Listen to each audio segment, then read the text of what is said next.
সুপ্রিয় দর্শক, আসসালামু আলাইকুম। প্রচলিত একটি কথা আছে, একটি লোহার টুকরা যদি একজন বিজ্ঞানীর হাতে পড়ে, তাহলে তিনি সেটি দিয়ে এমন গুরুত্বপূর্ণ কিছু বানান, যেটা আসলে দেশের এবং সমাজের মানুষের জন্য কাজে লাগে, উপকারী জিনিস বানান। আর একই লোহার টুকরা যদি একটি বানরের হাতে যায়, সে কি করে? সে এটা দিয়ে চুলকায়। তো বাংলাদেশ নামক দেশটি ও পুরা দেশটিকে ধরেন আপনি একটা লোহার টুকরা, ওই লোহার টুকরার রূপক অর্থের ওই লোহার টুকরাটি ধরেন। এটি এখন গিয়ে পড়েছে উপদেষ্টা নামক কিছু বানরের হাতে। তারা এই দেশটা, এই টুকরাটা দিয়ে এখন হচ্ছে পুটকি চুলকাচ্ছে। আদতে এই দেশের কিছুই করতে পারছে না। এখন আপনি প্রশ্ন করতে পারেন, আপনি উপদেষ্টাদেরকে বানর বললেন কেন? উপদেষ্টারা যদি মানুষকে ডেভিল আখ্যা দিয়ে যদি গ্রেপ্তার করতে পারে, শয়তান আখ্যা দিয়ে যদি গ্রেপ্তার করতে পারে, তাদেরকেও সামহাউ বানর বলা যাবে। আর এটা সম্পূর্ণ রূপক একটি কথা, এটা নিয়ে তো মাতামাতির কিছু নেই। তো বলছিলাম আমাদের স্বরাষ্ট্র উপদেষ্টার কথা। এই স্বরাষ্ট্র উপদেষ্টার অন্যতম একটি গুণ আছে। ধরেন সে যে রাইতে কঠিন হয়, যেই দিনে কঠিন হয়, পরের দিন অপরাধ বেড়ে যায়। অথচ স্বরাষ্ট্র উপদেষ্টা যে রাইতে কঠোর হবেন, যেই দিনে কঠোর ঘোষণা দিবেন, পরের দিন থেকে দেশের শান্তি শৃঙ্খলা এমনভাবে ফিরে আসার কথা ছিল, যেটা নজিরবিহীন হয়ে থাকতো। কিন্তু আমাদের স্বরাষ্ট্র উপদেষ্টা যখন হচ্ছে রাজধানীতে একসঙ্গে কয়েকটি ছিনতাইয়ের ঘটনা, ডাকাতদের মহড়ার ঘটনায় তিনি যখন বললেন যে হচ্ছে আমি সবার ঘুম হারাম করে দিব, পরদিন কক্সবাজারে বিমান ঘাঁটিতে হামলা হলো। এই যে রাতে তিনি ঘুম থেকে উঠে ছিনতাইকারীরা, তারপরে হচ্ছে তিনি বললেন সোকল্ড আওয়ামী লীগের দোসর, আওয়ামী লীগের নেতাকর্মীরা হচ্ছে এই যে এই তাকে রাতে তুলে এনে সংবাদ সম্মেলন করতে হলো, যে কারণে ঘুম তো আপনার হারাম হয়েছে, আপনাকেই ঘুম থেকে উঠে আসতে হয়েছে। সংবাদ সম্মেলনটা আপনারা দেখেছেন। আমি এগুলা নিয়ে বিস্তারিত আলাপ করব। আসিফ নজরুলের দায় স্বীকার নিয়ে কথা বলবো। এই উপদেষ্টারা যে আসলে আর কোনো কিছুই করতে পারবে না, সেটা আসলে স্পষ্ট। আপনারা কি সংবাদ সম্মেলনটা দেখেছেন? সংবাদ সম্মেলনের একেবারে শুরুটা একজন এসে তার কানে কানে বলছেন যে হচ্ছে ওই যে টাকা পাচারের কথাটা বলবেন, তারপরে হচ্ছে আপনার আরো কি কি জানি বললেন। মানে মোস্টলি যে হচ্ছে আওয়ামী লীগকে দোষ দিয়ে দেওয়ার কথা বলে গেলেন একজন এসে কানে কানে। এখানে ছবি আমি যুক্ত করে দিচ্ছি, আপনারা দেখবেন যে হচ্ছে কানে কানে এসে বলে গেলেন যে হচ্ছে এটাও আবার ওইখানে তো মাইক্রোফোন থাকে। তো এগুলো হচ্ছে ওরা হচ্ছে বলদামি করে, ওইখানে হচ্ছে মাইক্রোফোনে ওই কথাগুলো ওই আসে যে হচ্ছে টাকা পাচারের কথা বলবেন, মানে টাকা পাচার করে সেই টাকা বাংলাদেশে পাঠিয়ে এইসব চিন্তাই করা হচ্ছে, এইসব অস্থির পরিস্থিতি তৈরি করা হচ্ছে। তো আমাদের উপদেষ্টা মহোদয় সেখানে বসেই তিনি বললেন এটা দোসরদের কাজ, আওয়ামী লীগের কাজ। আপনার কাছে কি এটার কোনো প্রমাণ আছে যে এটা আওয়ামী লীগের কাজ? এই বনশ্রীতে যে ব্যবসায়ীকে গুলি করা হলো, মোহাম্মদপুরে যে হচ্ছে নারীকে আটকে এই ছিনতাই করা হলো, টাঙ্গাইলে যে বাসে হচ্ছে ডাকাতি করা হলো, সেখান থেকে হচ্ছে ধর্ষণের ঘটনাও হচ্ছে অনেকজনে প্রচার করলো, এগুলো কি আওয়ামী লীগের কাজ? যদি আওয়ামী লীগ করেই থাকে, আওয়ামী লীগের জন্য তো আপনি অপারেশন ডেভিল হান্ট দিয়েছেন, তাহলে এই অপারেশন কি কোনো কাজে আসেনি? যদি কাজে না আসে তাহলে এই ৮,০০০ মানুষকে গ্রেপ্তার করলেন কেন? ওই অপারেশন ডেভিল হান্ট যেদিন থেকে আপনি ঘোষণা করেছেন, এর পরদিন থেকে চুরি, ছিনতাই, ডাকাতি, তারপরে হচ্ছে মানুষ খুন, সব সব এত বাড়ছে যে আসলে বলার বাহিরে।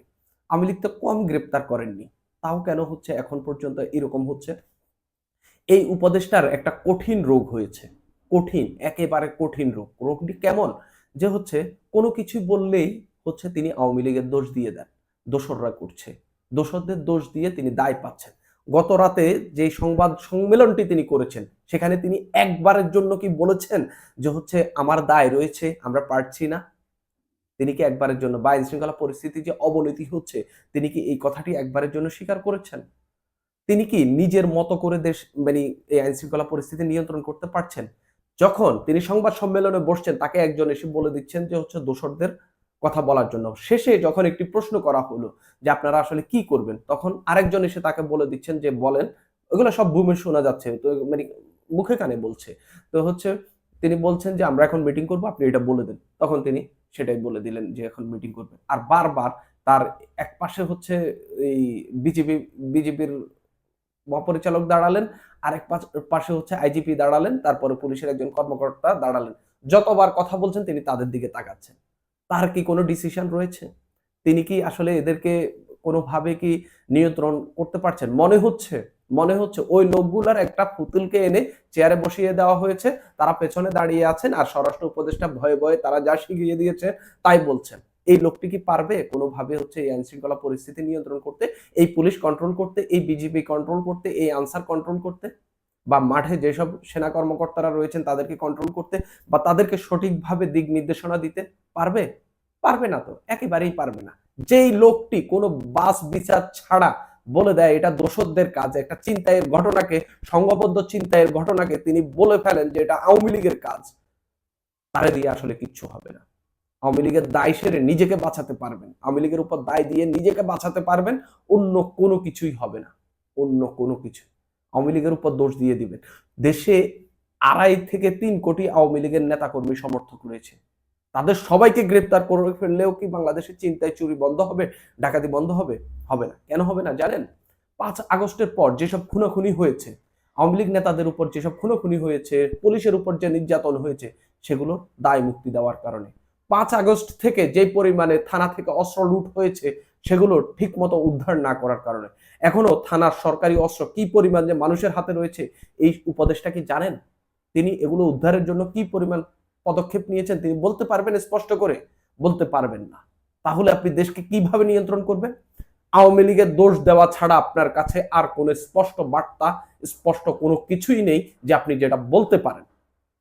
এভাবে এভাবে দেশ চলতে পারে না। বাংলাদেশ নামক দেশটাকে নিয়ে ওই যে বানরের মতো পুটকি চুলকাইতে হবে আপনাদেরকে, আর কিছু করার নেই।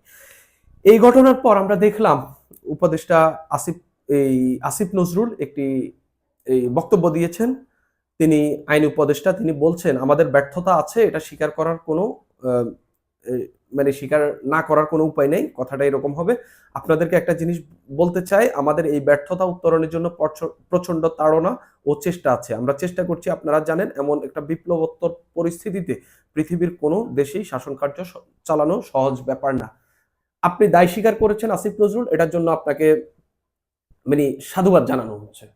কিন্তু দায় স্বীকার করে আপনি আসলে করলেন কি? মানে যে বিপ্লবোত্তর পরিস্থিতিকে আপনি দায় দিয়ে দিলেন। আপনারা বিপ্লবোত্তর পরিস্থিতিটা মোকাবেলা করার জন্য কি করেছেন? আপনার এই যে আপনি নিজেও জানেন ভালো করে আসিফ নজরুল, আপনার এই স্বরাষ্ট্র উপদেষ্টা দিয়া কিছুই হবে না। আপনারা তার বিরুদ্ধে কোনো স্টেপ নিয়েছেন?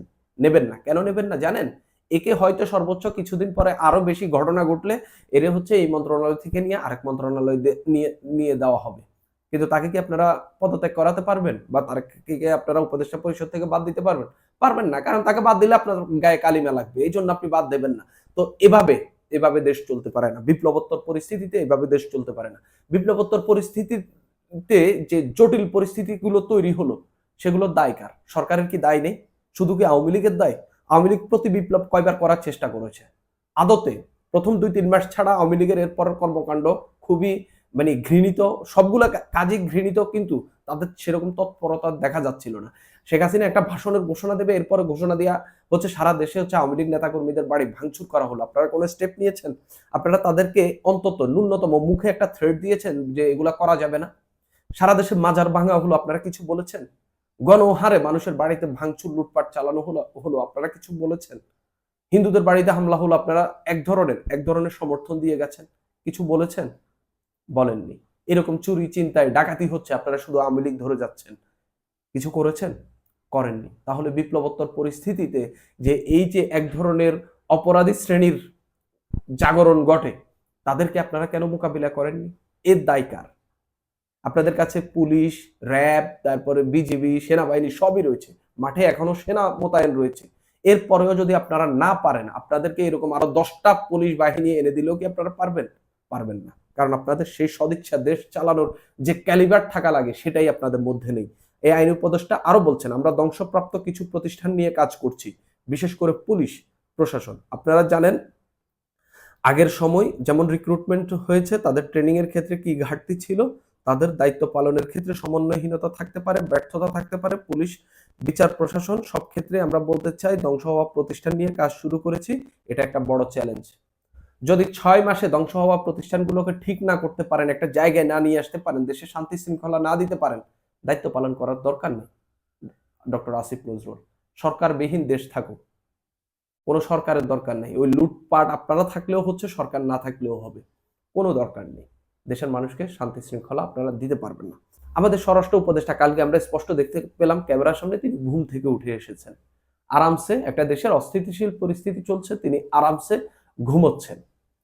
তিনি আসলে মানে আদতে কোনো কাজ করছেন না। তবে বাস্তবতা যেটা, এই স্বরাষ্ট্র উপদেষ্টা দিয়ে বাংলাদেশের আইন শৃঙ্খলা পরিস্থিতি ঠিক হবে না। এই উপদেষ্টা সরকার দিয়ে বাংলাদেশ স্থিতিশীল জায়গায় পৌঁছাতে পারবে না। কারণ এদের মধ্যে তেমন তেমন কোনো কিছু একটা মানে পূর্ণাঙ্গ জিনিসের একটা ফোর্সের যে হচ্ছে বা হচ্ছে একটা ভালো জিনিসের যে প্রপারলি ইউজ করবে সেই ইউজ তারা করতে পারছে না। এরা বাংলাদেশটাকে নিয়ে তাদের পুটকি চুলকাচ্ছে, এটাই হতে থাকবে। আর তাদের ব্যারাম হয়েছে, তাদের রোগ হয়েছে, কিছু ঘটলেই আওয়ামী লীগের দোষ দিয়ে দেওয়া, এই দোষ দেওয়ার মধ্য দিয়ে প্রকৃত অপরাধীরা বেঁচে যাচ্ছে। সুপ্রিয় দর্শক, আজ এই পর্যন্ত।